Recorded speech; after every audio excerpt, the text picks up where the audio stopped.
Welcome to the Relation Stitch podcast, where we discuss theoretical and spiritual principles related to relationships, marriages, family, and parenting. I'm your host, Clyde Fraley, licensed marriage and family therapist, with my wife and co-host, Stephanie. Let's get started.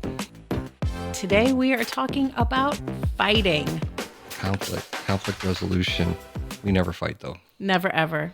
We have a perfect marriage. Yeah, right. I don't think I could even say that without with a straight face. This is our third take. You think we're fighting yet? No, we're having fun. But no, every couple fights. Every couple has conflict because we're individuals and we have different ideas about things. And it's how you come to resolution. It's how you come to understanding that's important. So it's not that couples don't have conflict. It's how much resolution do you have with that conflict. And conflict can actually be good. Yeah. And how quickly you can come to the resolution. That's right? important. Yeah. You don't want to stew. And we're going to get into part 2 on our next one and give you the techniques about how to resolve conflict and get to agreement, compromise, or understanding. But today we're just going to break down the different kind of conflicts and kind of the root of where they come from. Right. Because that probably understanding why there's conflicts adds a lot to your ability to being able to resolve it. Yeah. You want to find the deeper meaning of things. And not everything has to have a deeper meaning, but if you're in conflict over the same thing over and over again, you might have to go deep with that. Yeah. And so the way that you do that is you get to know your partner better, and that brings patience and understanding. And then you can work on that. But we'll get into that in the next episode, like techniques and things like that. So what's the first kind of, I don't know if you call it a category or style of fighting, or I think they're just points of view, So what's the first one? I think the very first one would be over right and wrong.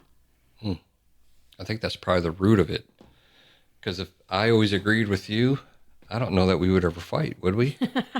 Probably not. Maybe we would. I don't know. But it's always about a difference of opinion or point of view. Yeah, exactly. Right. So I may be, in the middle, you may be in the middle of a conflict and you're like, I know what I am saying is right.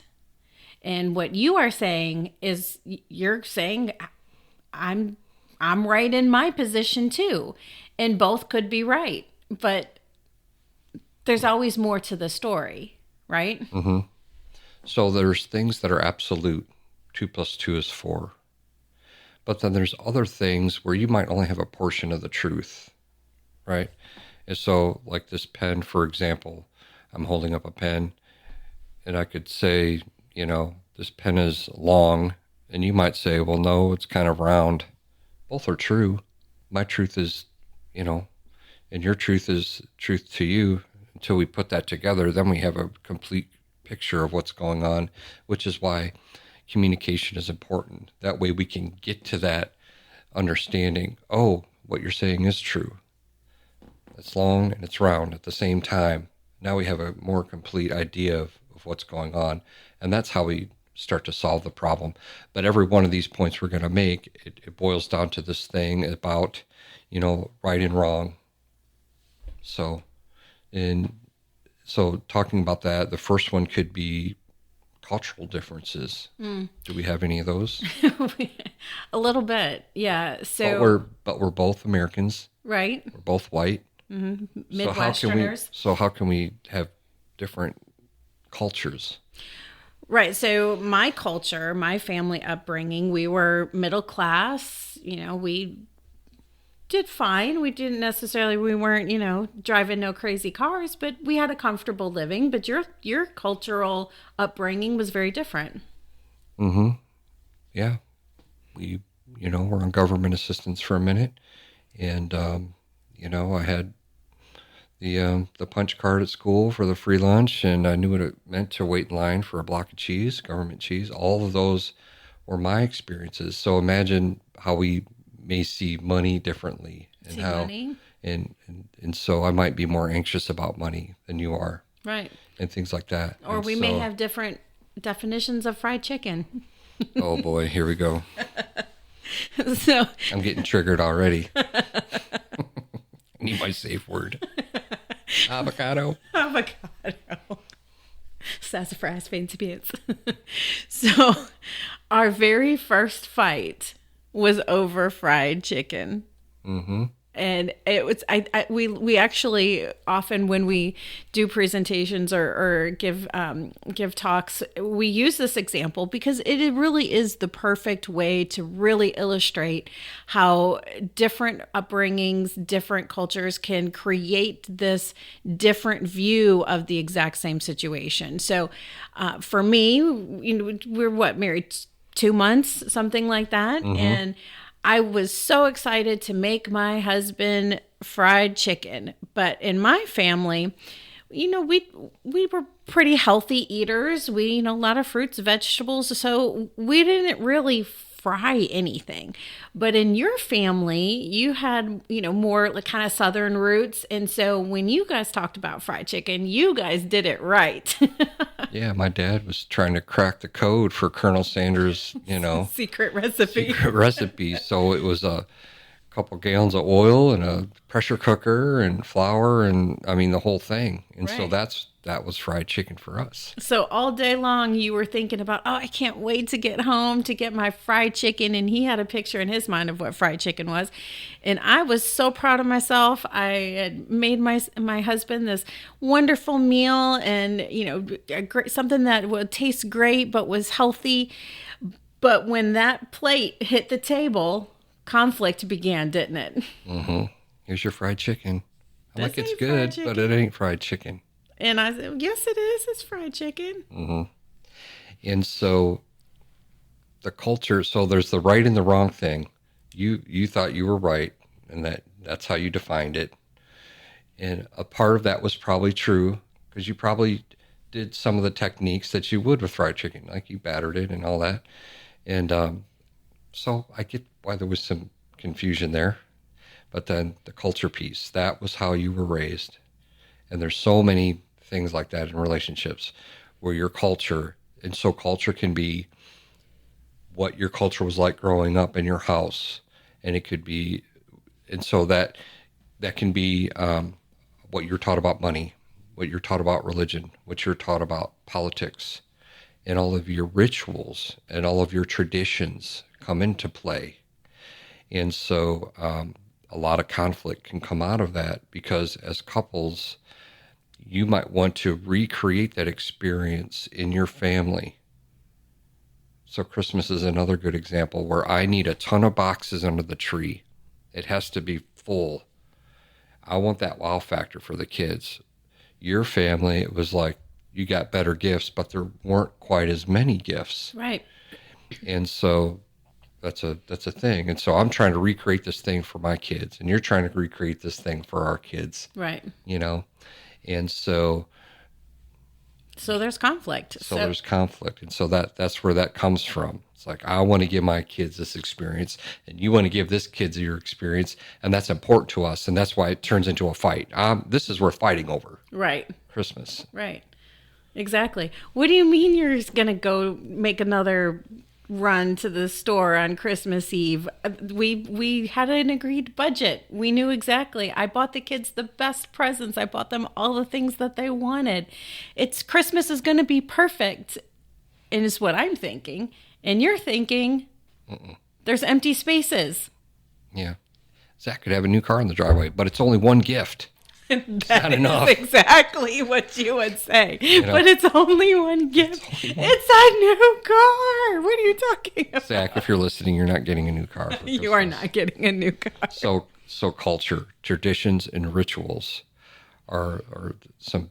Those are like bedrock things for us. Yeah. And so that's why conflict can arise out of that. So there's another one. I call them I definitions, and these are the things that we make associations, with our experiences in these big themes in our life. Right. So I may say, I love you, but I love you could mean different things to different people. Mm-hmm. Yeah. So we have this universally agreed upon definition of things like love. So if I asked you about love, you could give me a definition of what maybe Webster's would say or the Bible would say, and I would agree with that actually. But in the middle of conflict, you don't default to that definition. You default to the I definition, which is what I have learned through my experience of what love is, you know? So an example is you got little Tommy and he's at home and his dad comes home drunk and he hits and abuses Tommy. And the next day he comes home sober and he tells his son, "Look, son, I'm sorry I hit you. I was drunk. I'm not going to do that again." 2 days later, dad comes home. Tommy's at the table doing homework, gets abused again. The next day, dad comes home sober. "Tommy, I'm really sorry. I love you. And I'm never going to do that again. I really, really love you." And if that's his experience growing up, he's defining love completely different Right. So when than little Sally is, right. who got love and tenderness and kindness and patience. So Sally's saying, I don't understand. I love you so much. Why are you resisting that? Why are you putting up walls? I love you. I love you. Mm-hmm. But to him, he can't see it the same way, can he? No, because he associated that term, love, with his experience, which was abuse, which was addiction, abandonment. And so when his wife approaches him, "I love you," he's going to get triggered and it's going to make him panic and he's maybe going to run, fight, flight, or freeze. He might go into one of those states and that, you know, And those are maybe he those. doesn't even realize it too. Like I'm am not a therapist, but you probably see this often with your clients where maybe people have reactions to things that they don't even realize why they're reacting that way. Would that be true? Yeah, that is true because that it's become so normalized. And again, if we go back and talk about our culture and our family of origin, that's a part of their culture too: abuse, neglect, abandonment. So when they meet someone that has a different experience that doesn't have as much trauma or dysfunction, it's healthier for them, but they don't know how to navigate that. And it becomes really confusing for them and it scares them. That's why they pick certain people, someone that kind of matches their flow and it's toxic, but they know how to navigate it.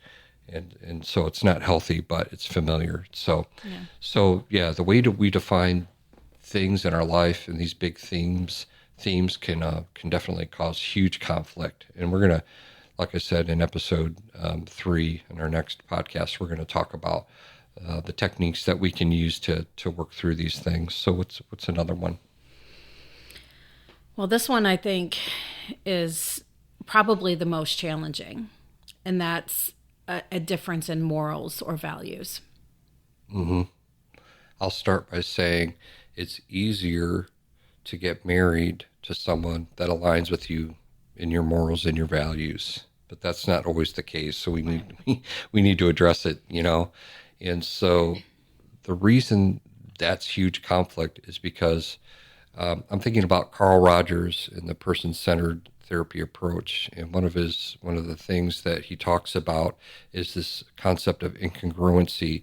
And so if you have this belief system, this moral or this value, but you don't live that way, there's an incongruency there, and that can cause anxiety and mental health issues, Mm-hmm.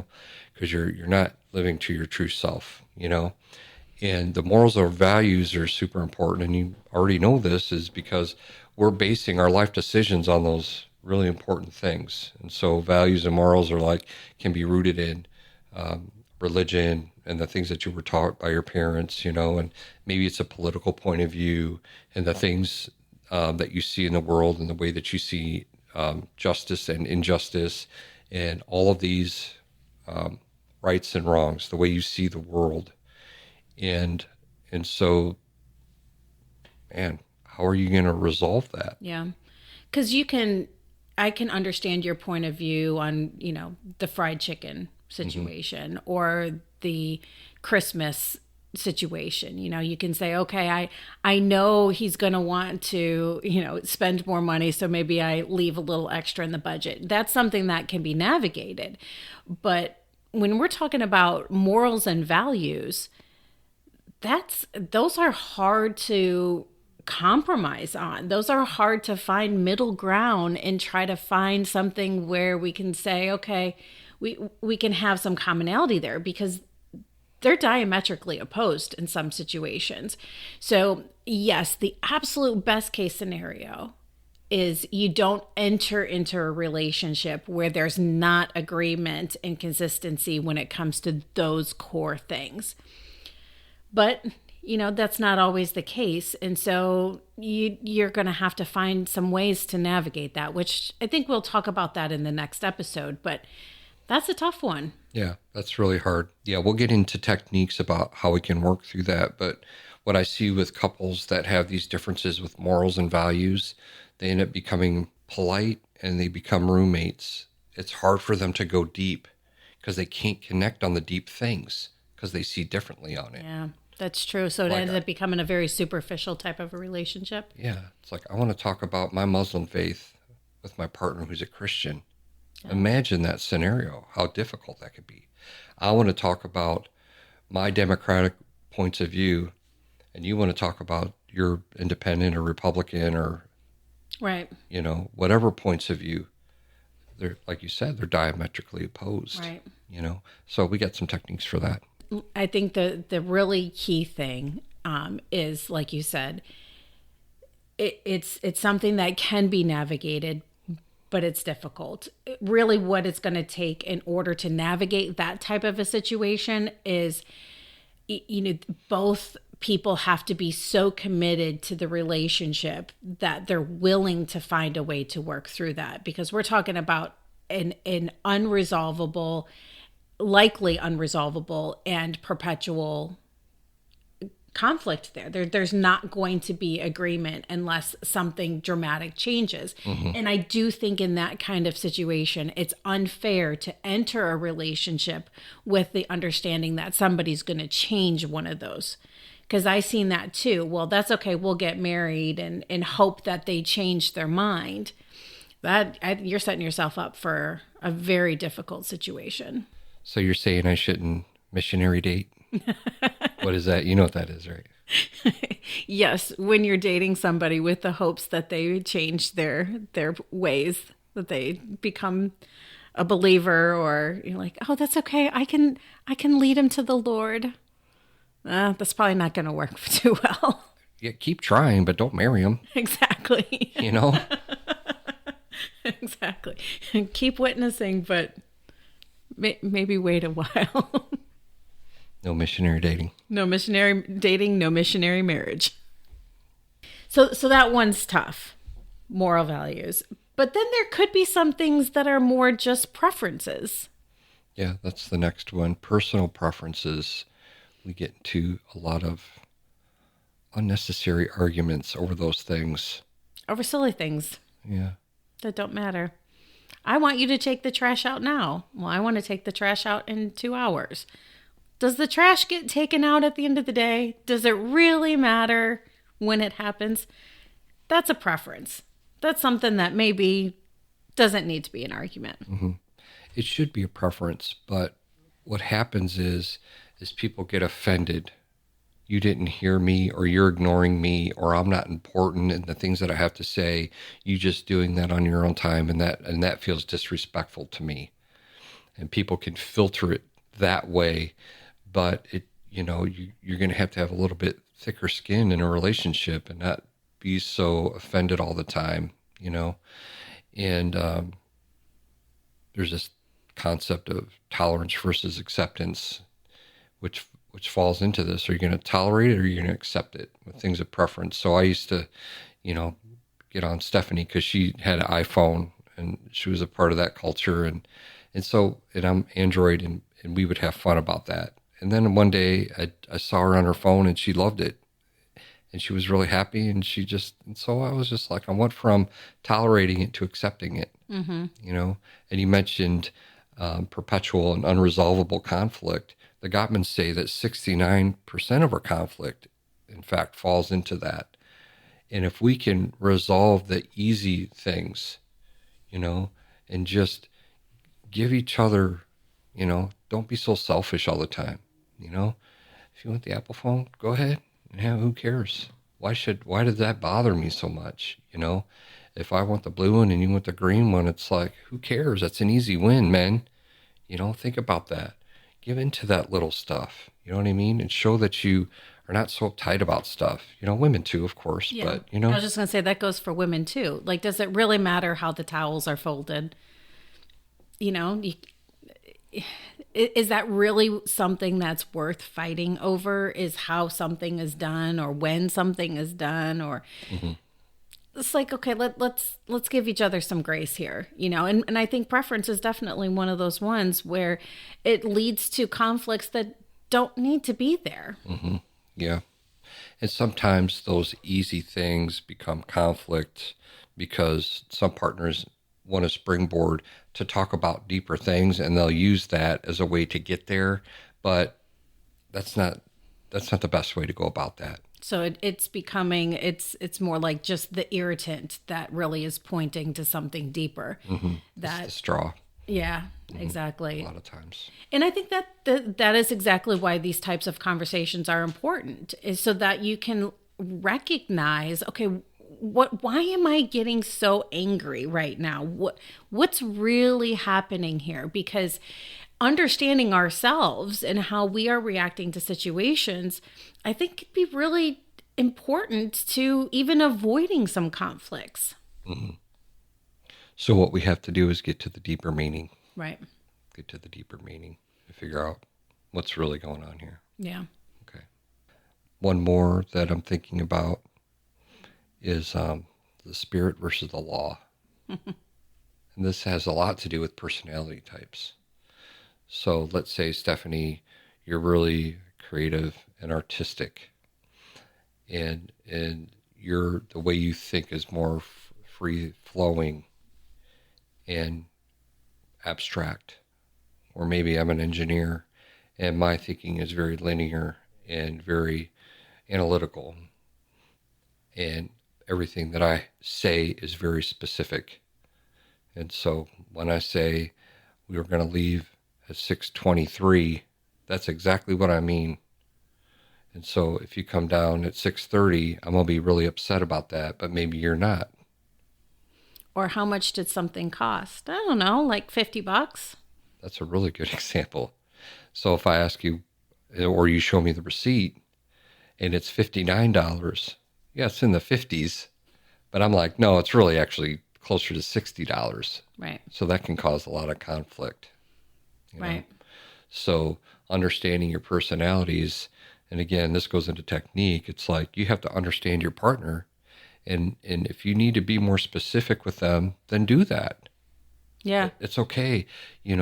We have to know our partner. We have to kind of meet them where they're at, and they're going to meet you where you're at, hopefully, because you have your own idiosyncrasies that they have to deal with. Don't think that you're perfect. We're all very different, and we're taking these two very different things. Just the male female thing alone is massive. We didn't even get into that, right? The gender thing, and so mashing these two things together, can be difficult. Now, we don't want to be the same, though. Right. Yes, we are very different people. Yeah, and so sometimes you can combine things that are very different, and it doesn't work, like oil and water. But peanut butter and jelly, that's very different. Mac and cheese. Man, those things work great together. Peanut butter and jelly with mac and cheese? No. I'm going to try it. Could be a thing. Could be a thing. No, but you see what I'm saying? Yeah. So what you want there, you want to be complementary. Yes. You want to work together because you have skills and abilities that I don't have, and strengths, and the same with me. And so if we can combine those, and this goes into our first episode about the work, Marriage is work, yeah. what you're good at and what I'm good at, and we put that together, we have a lot of momentum and a lot of strength, and we can overcome anything. Right. But we let this conflict divide us, and we can't do that. We can't look at conflict as something that's negative. We have to look at this as an opportunity for us to get to know each other and to become stronger. Right. Right. So that's really important. And so we're gonna, in the next episode, help you guys with some techniques on each one of these things. How do we get through the culture differences? How do we understand the difference between right and wrong and perspective, and the I definitions of morals and values and personal preferences and all those things. We got some worksheets we're going to put on the website too that you guys can download. So Yeah. hopefully this was helpful. Yeah, I think it is. And I'm looking forward to the next episode where we'll talk about practical type situations. But I think the big takeaway that I have from all of this is that, number one, conflict is not necessarily bad. Mm-hmm. It can be very healthy. It can be very fruitful. It can lead to better and stronger relationships. But I also think that the second big takeaway is, in the midst of conflict, recognizing that there's two people who have different perspectives, and I can't change yours, but I can change mine. And so when we understand where the conflict is coming from, which is why this is so important, it leads us to a better place where we can be reflective and try to see it from somebody else's point of view. And then that gets us to that point where we can resolve the conflict much faster. Mm-hmm. That's good, honey. Good. You're so smart. So are you. You're pretty hot too. Oh, thank you. She's only saying that because it's Father's Day, but I'll take it. I say it every day. All right. All right. Well, we'll look forward to seeing you guys next time. All right. Thank you for joining us today. Visit relationstitch.com for free downloadable worksheets related to this episode and to access our relationship courses. If you're struggling in your relationship, go to relationstitch.com to leave a prayer request or to schedule a therapy session with Clyde.